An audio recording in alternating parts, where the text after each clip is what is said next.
খুনের থেকে বড় অপরাধ গুম। ভবিষ্যতে কেউ যেন গুমের মতো অপরাধ না করতে পারে তা নিশ্চিত করতে চায় বর্তমান অন্তর্বর্তীকালীন সরকার। রাজধানীতে বিচার প্রশাসন প্রশিক্ষণ ইনস্টিটিউটে আলোচনার সভায় এই মন্তব্য করেছেন আইন উপদেষ্টা আসিফ নজরুল। বলেন, ভবিষ্যতের যে সরকার ক্ষমতায় আসবে তারা যেন দায় এড়াতে না পারে, তাই সংস্কার প্রক্রিয়াতে সব দলকে অন্তর্ভুক্ত করা হয়েছে।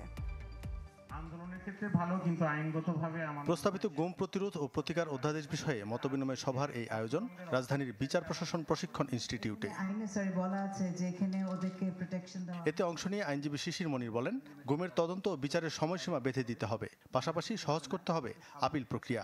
50 লক্ষ টাকা একজনের জরিমানা হলো, এই টাকা জমা না দিয়ে তিনি আপিল করতে পারবেন না, এটা চ্যালেঞ্জ হবে, এটা হাইকোর্ট সুপ্রিম কোর্ট হবে, ল উইল বি চ্যালেঞ্জড। সুতরাং এই ডিফিকাল্টির মধ্যে ফেলাটা উচিত হয় না। আপিল যাবে, আপিল করবে, যার আপিল করার ক্ষমতা আছে সে আপিল করবে, আইনজীবী ধরবে, এগুলোতে তো বাধা দেওয়ার কিছু নাই। যে সংশোধনী আনা হলো, বিভিন্ন অংশীজনেরা মত দেন প্রস্তাবিত গুম প্রতিরোধ বিষয়ক আইন নিয়ে।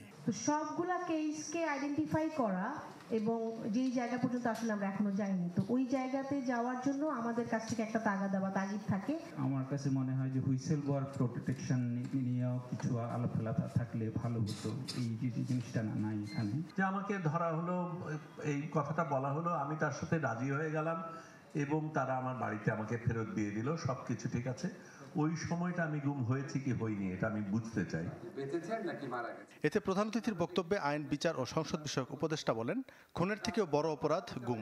ভবিষ্যতে কেউ যেন গুমের মতো অপরাধ করতে না পারে তা নিশ্চিত করতে চায় সরকার। এই ধরনের শাসক হওয়ার সম্ভাবনা যাদের থাকে বা চিন্তা যাদের থাকে তাদের জন্য কাজটা ডিফিকাল্ট করে দেওয়া।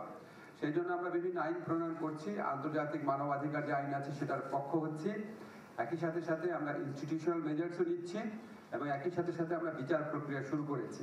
সভায় আইন প্রণয়নের সাথে সাথে এর সুষ্ঠু প্রয়োগের উপরও গুরুত্ব আরোপ করেন বক্তারা। Our chief advisor signed the instrument of accession. Junaid Khan, channel 24, Dhaka. On 29th